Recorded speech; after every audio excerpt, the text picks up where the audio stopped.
Welcome to Beyond the Uniform with Justin Asiri, where I interview a veteran of the armed forces about their civilian career. And my guest for this episode, number 36, is Nicole Schwegman. Instead of complaining about what I can't do because I'm in the Navy, I decided, what can I do to help the Navy? How can I be the change that I want to see? Because if everyone leaves and says, oh, I'm gonna get out and I'm gonna start my own company or be able to use my own MacBook and have better IT stuff, well, I hate to break it to you, it's not that easy.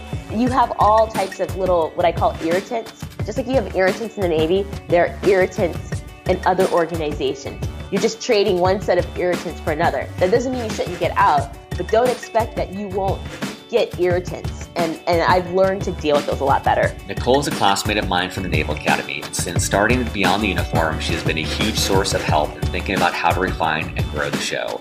The top reasons to listen to this episode are, number one, perspective. Nicole served in the Navy for 6 years before transitioning to the civilian world, where she worked in a variety of roles, including Deloitte consulting. She then returned to the Navy, where she is currently on active duty. This provides a unique perspective of someone who has been to the other side and back, and how that has influenced her view on working in the military. Number two, industry fellowship.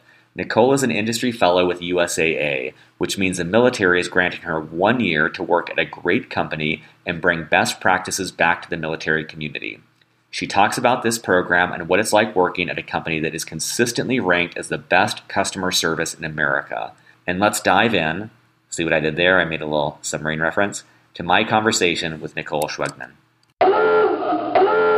All right. Well, joining me today from San Antonio, Texas, is Nicole Schwegman. Nicole, thanks for joining me. Thanks. I'm really excited to be here today. So for listeners, I wanted to give a quick background on Nicole. She is an industry fellow with USAA and is currently on active duty in the U.S. Navy. She started out at the Naval Academy as part of what I believe people are calling the finest class ever to graduate, the mighty class of 2002, which I'm also a part of. After which she served as a surface warfare officer for 4 years, and then a public affairs officer, which means that she has spent a lot more time prepping people for these sorts of interviews and doing these sorts of interviews than I have.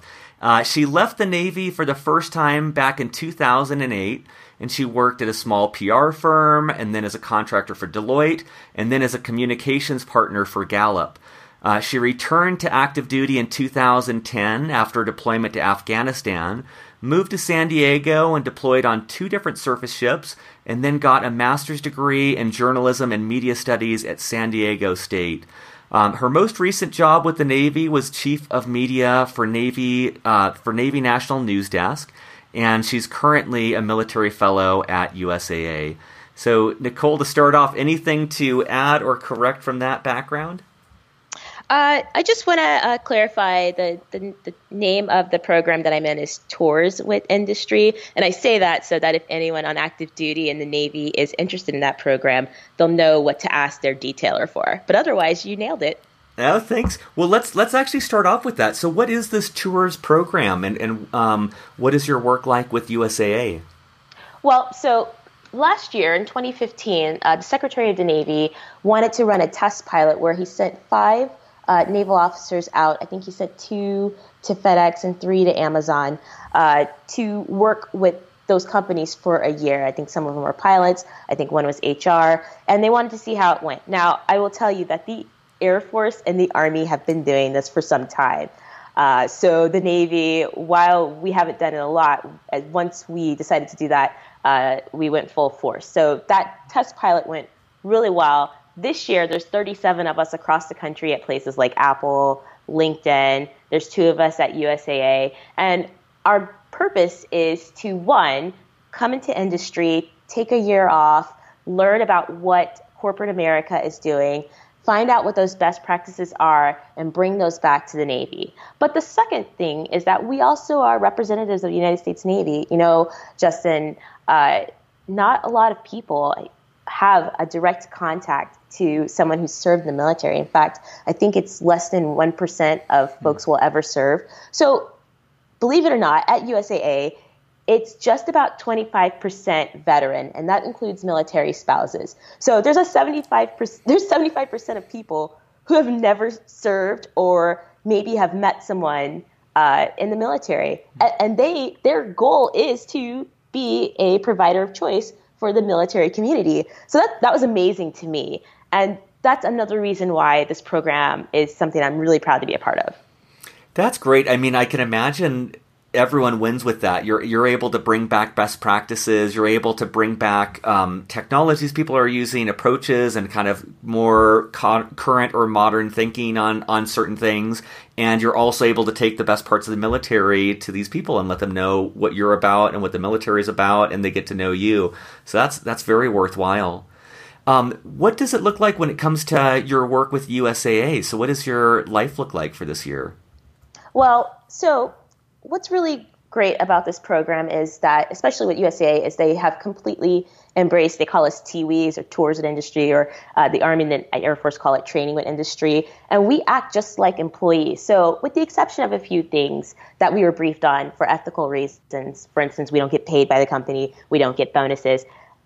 If you were a person who just came to USAA, you would think that I'm just a normal employee. So I have projects that I work on. I just finished working on this conference called Digital MilX, where USAA brings in a lot of digital influencers to talk amongst each other and kind of learn what USAA is doing, but also learn what each other is doing. And I was the lead organizer for that. I mean, they've known me for 2 months. I've been there for about 2 months, and they said, here you go, organize this conference. And they just trusted me.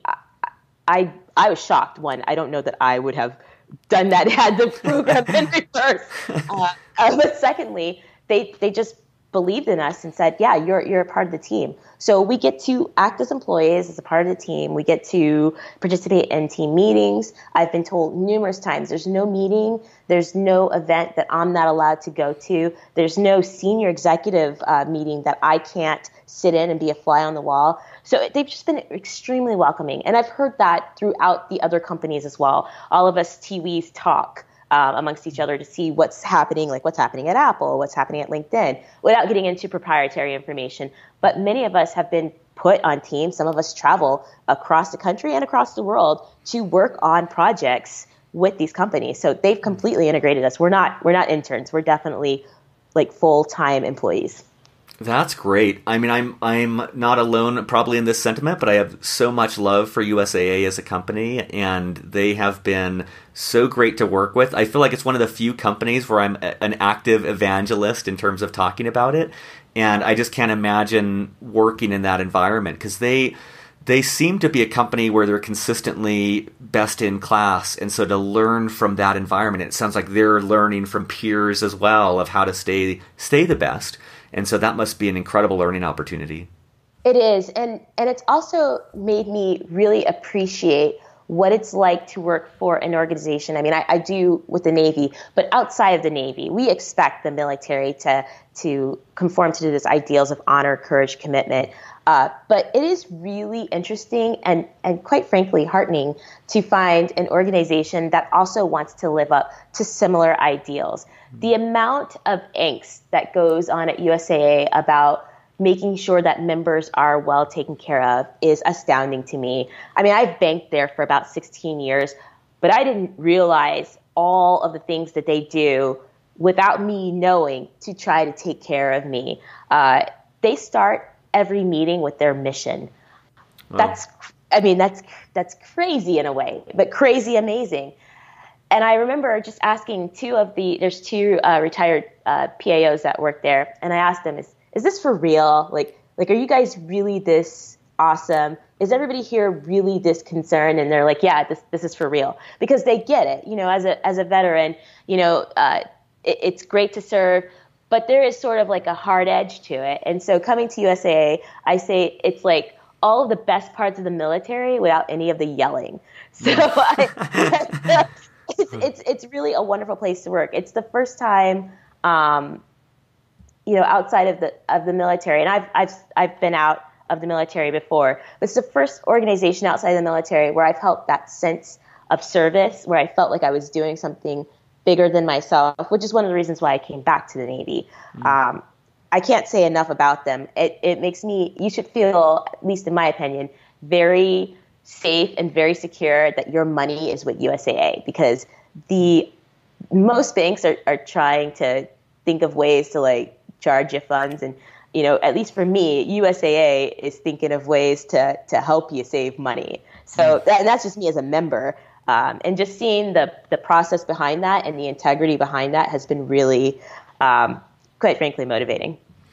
I'm curious. I know you've only been there for 2 months now, but when I think of USAA and I think of like the quality of customer care that they have, you mentioned one thing that they do, which is starting each meeting with a mission statement. Anything else that jumps out to you so far of things that you've seen them do that helps breed that environment of love and support and care for the customer? Well, I'll point out two things. The first is that they spend a good amount of time onboarding new employees. They want everyone to understand, here's what we're about, here's our values, here's our culture. And I went through that onboarding, and it was very helpful because it helped me to understand, okay, this is what the team is all about. I don't know that I'd done that with other corporations, but USAA takes that really seriously, to the point that they have an entire facility dedicated to that. And they do a specific class. I teach one of those classes now, Military 101, because they want their employees to understand what it's like to be in the military. Again, remember, 75% of these folks have never served in the military or don't have a close tie. So having, when you call USAA and someone says, "Hello, Lieutenant Nasiri," that person may have never served in the military, but yet they're calling you by your rank, because USAA teaches them that, because they want to show you the utmost respect, which is fantastic. I think that an organization would go that far to take care of their members really says something about it. And the second thing that really stands out to me is that they also want to be better. They actively look for ways to make themselves better and encourage that in their employees.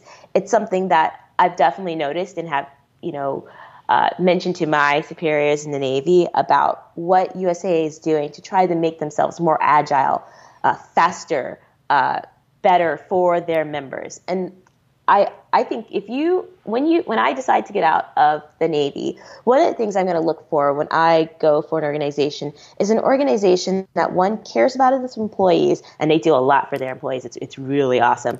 But one that also cares about becoming better for their customers. Yeah, I've honestly thought, because I guess I've been with them for 16 years as well, and I just remember when I started seeing them in I don't know, like Business Week or one of those things. They just continuously are on the cover for best customer support, and I just kept on waiting for things to go downhill. And I was even telling a friend, because with my company, I work with a couple different banks, and USAA is consistently the best mobile app. They're just like always at the forefront, and it's cool to see that as an organization they continue to stay ahead of the curve. Yeah, and it's funny because I'm like, oh, this is going to sound like a USAA love fest, and it kind of is.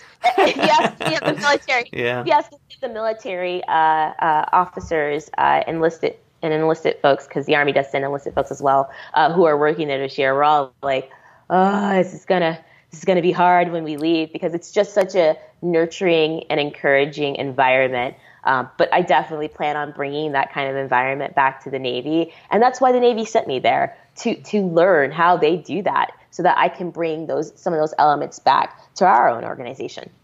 That's great.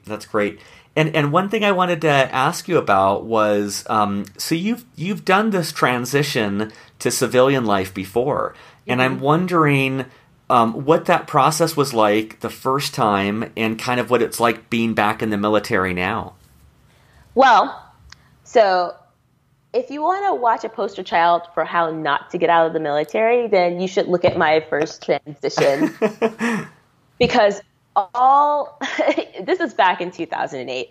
And yes, they had the internet then, but it wasn't as a ubiquitous part of my life as it is now. I can remember thinking to myself, what's Facebook?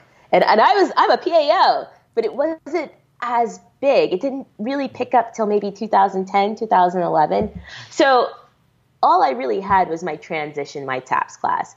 I would say for a lot of your listeners today there is like a wealth of resources to help you decide how to exit the military service. So, but I'll tell you, I started back in 2007. I met my husband. I didn't know he was going to be my husband at the time. I was sort of thinking about getting out, but I was wavering back and forth. And I'll tell you what clinched it for me was I just remember talking to this commander, and he had 2 years left, and literally it just felt like he was just like gripping on for dear life. If he could just gut through those last 2 years, he's at the Pentagon and just hating the job that he was in. And I thought, oh my gosh, I do not want to be that bitter commander hanging on for 20 years for a retirement, letting my life pass me by. So that had originally been my onus for, I want to leave. It's time to go. The problem is, Justin, is I didn't have a network. I had no idea what I really wanted to do. I just thought I'd work in communications. I'm doing air quotes for people who can't see me. And I just thought, I'll be honest, there's this thing, especially if you're a Naval Academy graduate or an Academy graduate in general, where people kind of pump you up and say, oh, you've got such great skill sets and you're a leader and people are going to want to hire you right away and you're so much more valuable. Well, you do have skill sets and you are a leader, but that does not translate automatically in the civilian world. So I got out, sort of had a plan, and I was moving to Wisconsin because my husband had accepted a job there. So by luck, and I do mean by luck, I stumbled into a small PR firm, and that was my first job. But I got that job, and you're going to laugh when you hear why I got that job. They saw on my resume I was a naval officer. I still hadn't translated my resume quite as well as I should. They saw that I was a naval officer, and they thought, oh, we have this really mean, nasty client, and she's probably tough because she's in the military, so she could probably handle this client. Well, joke's on them. Oh, man. Just because you're in the military doesn't mean you're super tough, but they gave me this client, and I will say that I've been in the workforce now for 15 years. Between military and civilian, this was the worst person I've ever worked for in my life. It was just, I was shocked that someone could treat you that way, because when you're in the military, even if people treat you badly, there is like a left and right boundary, and there are some, steps that you can take to combat that. But this guy, when you're working for a client, that was the first lesson I learned as a civilian. When you're working for a client, if that client fires you or you mess up that relationship, you're not getting paid. That was a big eye-opener for me. So like I said, didn't know a whole lot, got out, but didn't know a whole lot about being a civilian. And oh, by the way, I grew up in a military family, and then I went immediately at 17 years old into the military, so I never in my life paid for health insurance. That's a huge shock. Oh, man. I remember telling my husband, I have a stomach ache, I'm just going to go to the hospital. And he said, well, our insurance hasn't kicked in yet. And I said, what are you talking about? And he's like, oh my gosh, don't you know we have to pay for insurance? I didn't know that. I know that sounds so, people are probably going to laugh at me about that. But if you grew up in a military family and you immediately went to the military, the idea of paying for insurance, I remember this is 2008, it didn't make sense. So I had to learn the hard way, I don't have insurance and have to pay for that. So that's just something that I learned. So don't do what I did. I would highly recommend people research what it's like to get out of the military. So I got out, I got this first job. And remember, I would say it's 2008. So what happened in 2008? The big stock market crash.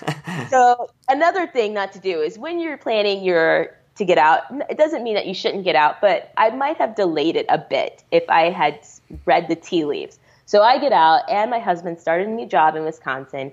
And of course, at the first of the year, they let him go. A lot of people got let go. So we moved back to DC for an opportunity I had to go work at Deloitte because we needed health insurance. We needed to have these basic things to live. And I got a job with Deloitte, and we did well. And as a contractor, and as you all know, contracts come and go. And then I had a buddy who worked at Gallup, and he was building a government communications team and thought I might be a good fit. So he told me that I should apply, and I got the role. And then I got to work for Gallup, which was an amazing opportunity. I learned so much about polling and about how to use data and research. After that, one of my mentors was John Kirby. He was my old boss. And I went over to dinner at his house, and he said, I think there's stuff still in the basement, Nicole. You should consider coming back to the Navy. I said, I'm done. I don't need to. But he had awakened something in me. And if I was honest, one of the reasons I came back was I missed that service before self. And I would have been the person who had told you there's no way I would miss that. But there is something to be said, Justin, about working for an organization that has a higher purpose than just making money. It's something that I will now always look for when I decide to work for someone or work for a team, is what is your larger purpose? Is it just to make money? And making money is fine. I want to make money. You need money to live. But getting up every day, doing the hard jobs, part of the reason I do that in the Navy is because I know I'm serving a purpose bigger than myself. And service and sacrifice mean something to me, especially for country. So it's one of the reasons I came back. So I did. I came into the reserves because I thought, all right, I'll go into the reserves. I didn't think I would get to come back on active duty. One, it's really hard, and my paperwork was all screwed up. It was a nightmare. So side note, if you think about getting out and you think, oh, I'll just get back in, it is really, once you leave, it's extremely hard to come back. I got very lucky again. There's that luckiness that I had. By chance, the year group that because I have some broken service, the year group I came back into was lacking in PAOs. And that's the only way I got in, because if you want to come back, it's hard. Then you want to come back as a PAO, my God. It's very difficult because of year groups and manning and number. Because once the Navy says goodbye to you, they just assume you're not coming back. So it's difficult to get a billet. But I got a billet, thank goodness. And my husband was overjoyed because he's never served in the military, but he thinks I was crazy to get out in the first place. So I came back in and then promptly deployed 2 more times and then got a master's. It makes it even more impressive to realize the tour, the fellowship that you're doing right now, to think that you came back with that big gap. And I imagine it's quite competitive to get it. And to think that with that gap and with all of this, you were still selected for that is really incredible. Well, when I came back, I felt like I had something to prove. I definitely wanted to show them, thank you for bringing me back. I'm going to promptly go on deployment to prove my worth to the Navy. And also, deployment's kind of fun. It's interesting. You get to be out there. I was doing the things that I came back for, is having an adventure. And my husband is really supportive of that. But you're right. The program is competitive. I was asked to do it. I'm the first public affairs officer from the Navy to do this program. So I'm blazing a trail here, so to speak. My admiral approached me about it. She thought I would be a good fit, and I'm grateful for it. And the 37 people who have been chosen, they are at the top of their game from all walks across the Navy. So I'm proud to be the first to do it, and I have gotten some calls from folks who are also interested in it. There's a 3-year payback after you do this one year, but I think it's totally worth it. It's to me, it's totally worth it. The amount of experiences, just the chance to live and do something with USAA. But it could have been Apple, it could have been LinkedIn. That's a once in a lifetime opportunity. There's no way I was going to turn that down. Wow. What about, I'm just wondering, now that you're back in the military, I can only imagine if I was back in the military right now, how differently I would go about things. And there was probably a lot that I disliked in the military that persisted outside of the military. It was like a universal thing about just work. And I'm just wondering, have you noticed how your perspective has changed in active duty now for the second time compared to the first time you were in? Yes, I'm less dramatic, I think, than I was the first time. So let me give you an example. The first time I would say things like, oh, when I get out, I can't wait to have a life. I can't wait to be able to go to the movies on Sunday night. I can't wait to do all these things that I thought that was being prevented from being done because I was on active duty. And it turns out you still can't do those things when you get out. I don't know about you, Justin, but I bet you, since you started your own company, you've worked twice as hard than you might have if you were on a ship. Working is hard. Doing anything worthwhile and being in a world-class organization, it doesn't matter if it's the military or if it's Google or any of those high-level organizations, or if you're starting your own business, you're going to work hard. And that's something I didn't know before I left the military. The second thing is I have perspective. I say with regard to understanding that all large organizations have bureaucracy. I worked at Deloitte. There's a Deloitte in every major city in America. I'm working at USAA. Even as amazing as USAA is, there's still that somewhat internal politics. There's still that bureaucracy. There's still that kind of churn, because anytime you're in a large organization with a lot of people, you're going to get a lot of different personalities, and the organization can't go as fast as you would like. And that's not necessarily a bad thing.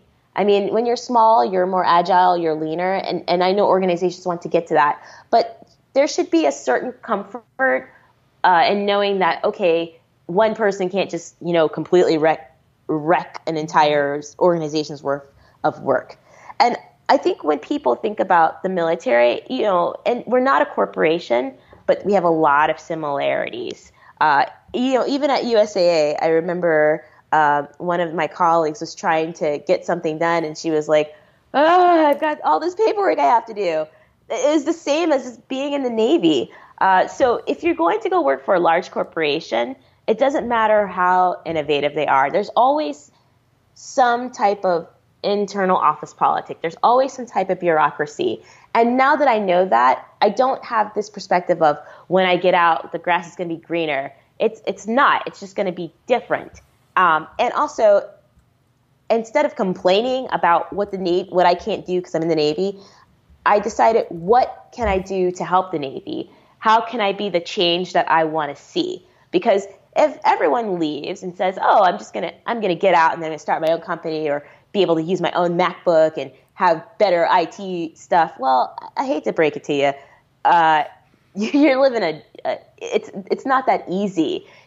You have all types of little, what I call irritants. Just like you have irritants in the Navy, there are irritants in other organizations. You're just trading one set of irritants for another. That doesn't mean you shouldn't get out, but don't expect that you won't get irritants. And I've learned to deal with those a lot better. Yeah, I love that. Yeah, it's sometimes frustrating for me when I do talk and reconnect with friends who are still on active duty, and I get the complaining, and I get that because I did that as well. But so much of what they complain about, I would have the same complaints, and friends from business school have the same complaints. Mm-hmm. And so I love the way you put that, because that's not a sign to stay in. But right. If that's the reason you're leaving, it may not be the exact same BS that you're putting up with, but it's going to be maybe it's like a lesson in life. There's some required amount of BS we all have to deal with our job, and there's just going to be, maybe it could be a better fit, but it's not going to all go away, and there's still going to be a lot of that frustration. Yeah, as my husband says, jerks live everywhere. Yeah. If you think that you're going to you're just going to encounter a different type of jerk, maybe a more passive-aggressive jerk. It doesn't matter, but jerks live everywhere. And so you just have to learn how to thrive and how to make a difference in whatever organization you are. And if you're going to leave, and I wholeheartedly believe, whether you're at 2 years or you're at 20 years, we all leave the service eventually. They're going to kick me out one day. Some people go kicking and screaming. But eventually, Nicole Schwegman will have to take off her uniform one last time and go back to where we all came from, which is being a civilian. And I'm going to have to learn how to deal with that. So if you are leaving the Navy because you think it's going to somehow solve all your problems and make all your dreams come true, well, I've been out there. And all of the problems that I had in the Navy, they just followed me outside. And then I realized some of it was me and not necessarily the job. So that's really what getting out and coming back in. And I will also say, as a side note, it's also made me appreciate health insurance to the max. I had realization one day when I was out that I was one broken leg away from bankruptcy. I don't think people talk about that enough, but health insurance is important. And we get pretty good health insurance. I know everyone jokes about getting vitamin M, but when you really think about it, we get pretty good insurance in the Navy. It's not perfect. No health insurance is, but the realization that I could break my leg when I didn't have any insurance and it would take all of my money and probably loans to pay off my medical bills was a very scary thought. So it's just something that I didn't appreciate before, but I completely appreciate now, especially as I move towards retirement. Oh man, I think that's spot on, and that's one of the things I wanted to ask about too. Is as you think about, like you said, that second transition for you that's going to come no matter what eventually.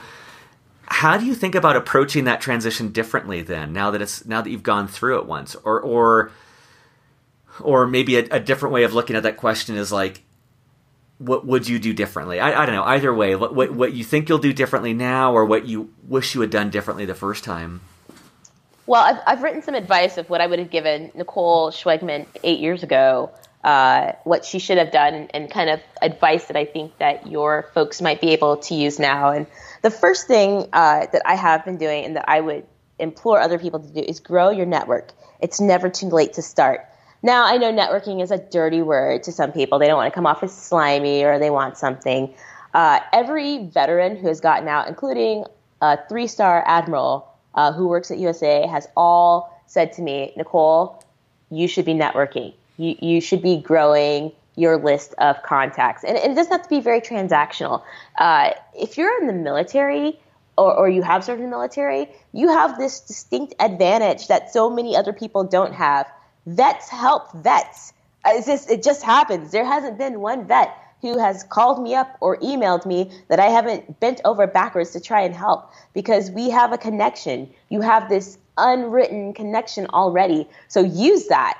Vets help vets. In fact, I can't tell you how many people have told me to call them or let me link into you. So that's the first thing, is grow your network. And specifically, reach out to people in career fields you're interested in. I call this trying out different careers. So right now, I'm trying out user design. That's something I think I want to move into after I leave the Navy. I find it interesting. I stumbled into it by chance and fell in love with it.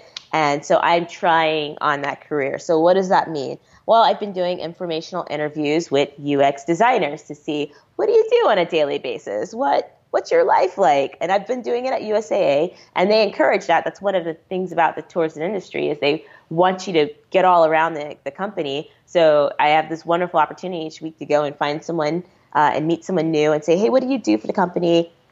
Do you like it? That sort of thing. The second thing I say is take a course. I took a UX course with General Assembly. I went up to New York for a week, and I learned how to do user design and user interface design. And it was fantastic. And I got to meet people. Nobody in that course was in the military, but I met all of these people who were working in that field or wanted to work in that field. That's an entire classroom full of potential networks.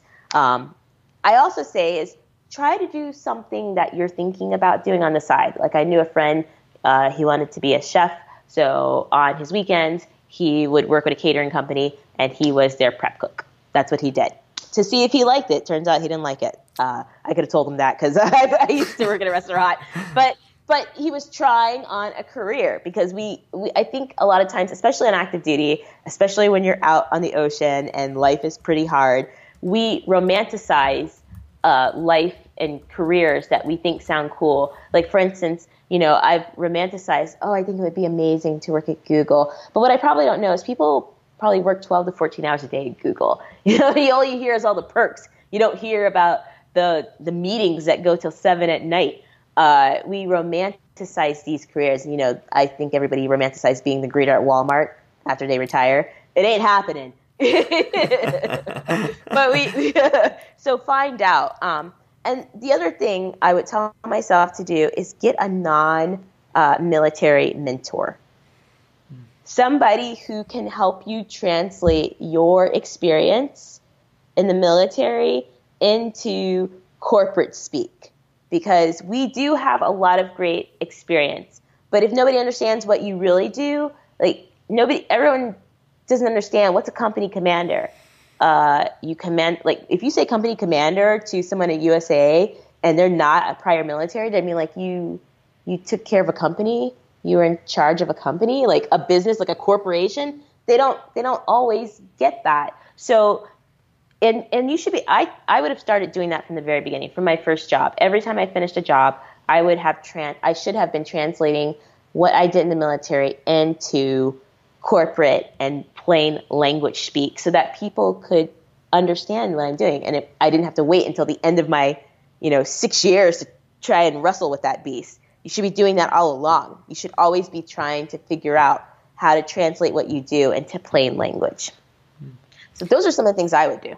I love it. I love that thought of trying on a career. And I love that just image of, anytime I go, not that I buy a lot of clothes, but anytime I do, I always try it on. And I just there's so many things that look good on the store model that don't look good on me. And I love that sense of just giving it a little bit of a try, getting a little bit of a taste. I love, and I'll put a link in the show notes for General Assembly, but I love that you tried that. You had a week where, yes, of course, it's not the same as doing it for a year, and it probably gave you enough of a feel to say, yes, I want more, or no, this isn't right for me. And it can save you a tremendous amount of time of wasting a career search around something that you might not like. So I think that's really, really great advice. Exactly. And I tried data science, and it didn't feel right to me. One, I'm not as good at math as I would like to be. I would have had to take a lot more math. I'm not really interested in that. And I tried, coding. I've tried a lot of different jobs because I know that eventually I probably want to work in the tech space. So I've tried on those different roles that tech companies are usually looking for.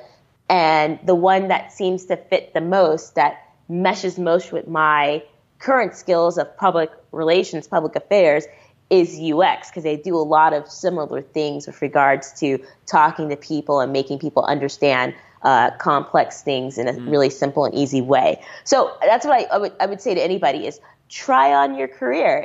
It's free, or it's just a little bit of money. You don't have to, take it on forever. It's just super important.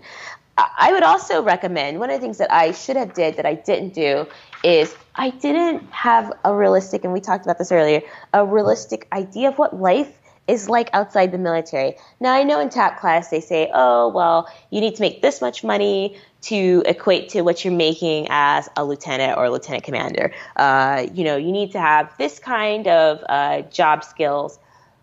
That's very basic. You need to do more than that. You need to, like you try on a career, you need to try on life.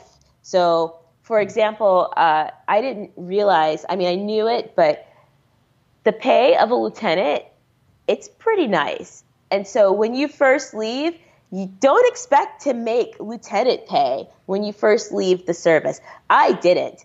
I made a lot less. I had to take a big step down in pay just to get the job that I got, because one, there weren't that many jobs around, and two, I was unproven. I was unproven in the civilian world, and my experience didn't translate well. Like, remember I said they only hired me because they thought I could deal with a mean, nasty client, not because of my PR skill. If that tells you anything, that's how desperate they were to try and appease this client.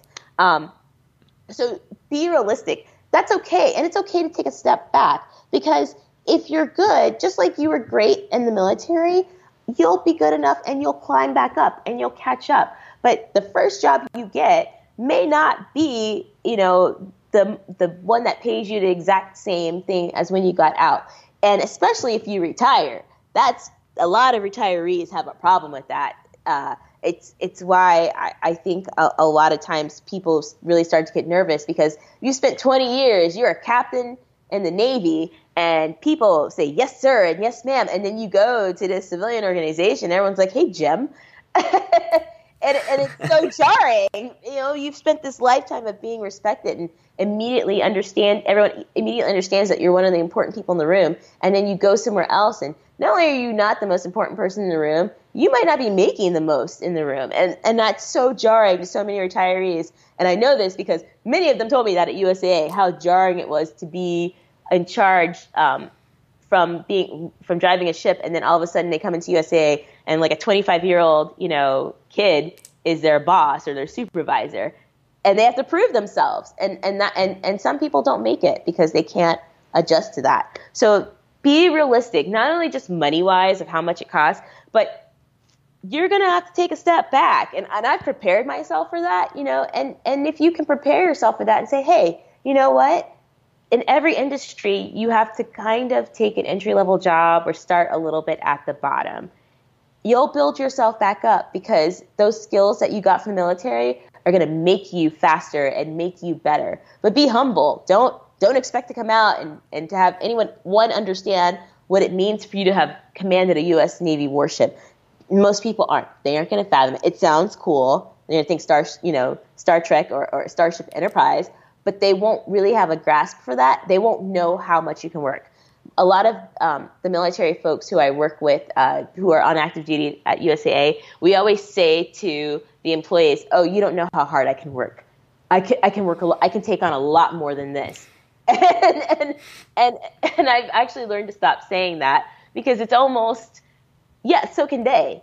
But they just have learned how to pace out their work. And I'm just sitting here trying to prove myself. I don't need to do that.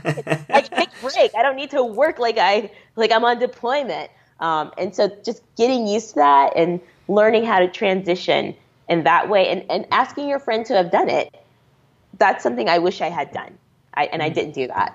So you said a lot that was great there. One thing that just really stuck out to me was when you were talking about public affairs to UX. And I thought that was such a brilliant switch that I wouldn't have made, where I love the way you talked about how public affairs, you're basically explaining to a different audience something and getting them to understand something.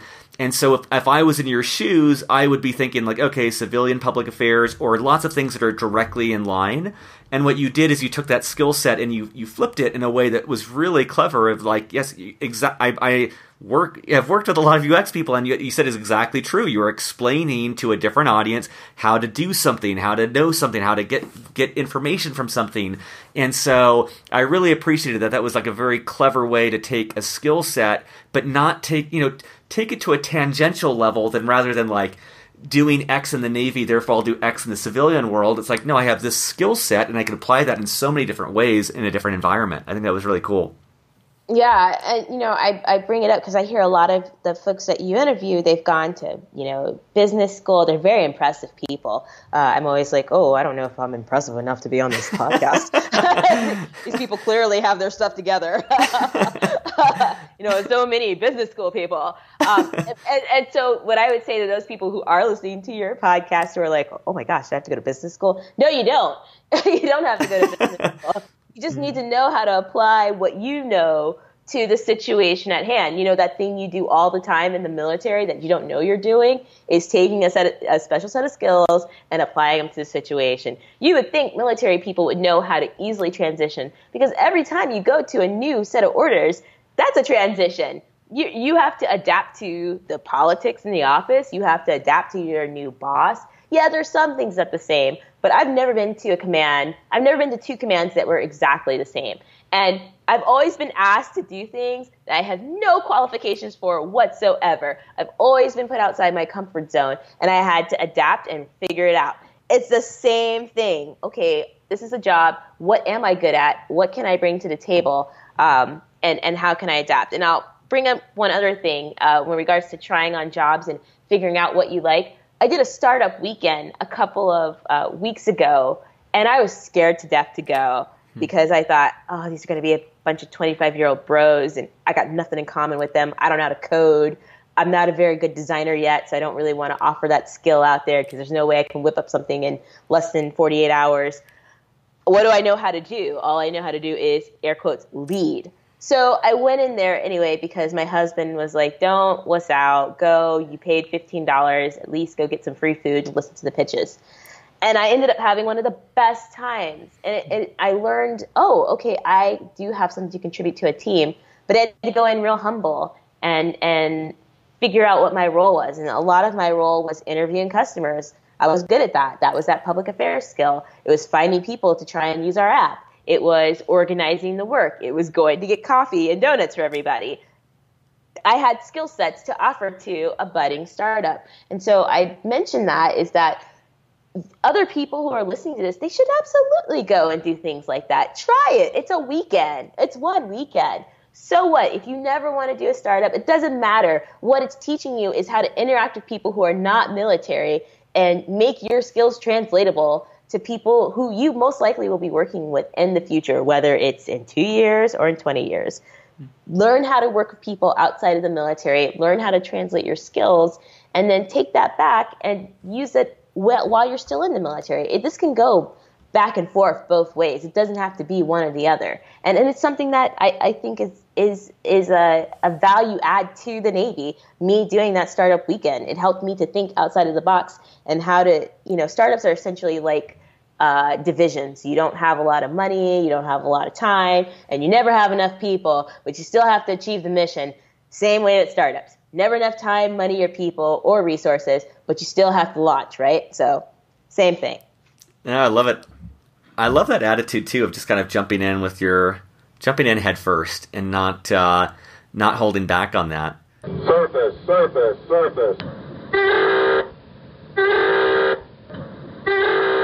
Thanks for listening. Before you go, 3 important announcements. First, if you believe in what I'm doing and believe in supporting veterans in their careers, please, please, please help me spread the word. The best way I know to do that right now is by taking 18 seconds to write a review on iTunes. It would mean a lot. Second, based on my interviews, I'd advise any and all veterans to look at servicetoschool.org and the American Corporate Partners. Both are completely free for veterans and give you a lot of great resources for your education or professional life, respectively. Third, there are a ton of other great interviews, resources, and data at beyondtheuniform.io. Check it out, share it with your friends, and drop me a line if you have any feedback because I'd love to hear from you. Thanks, and see you on the next interview.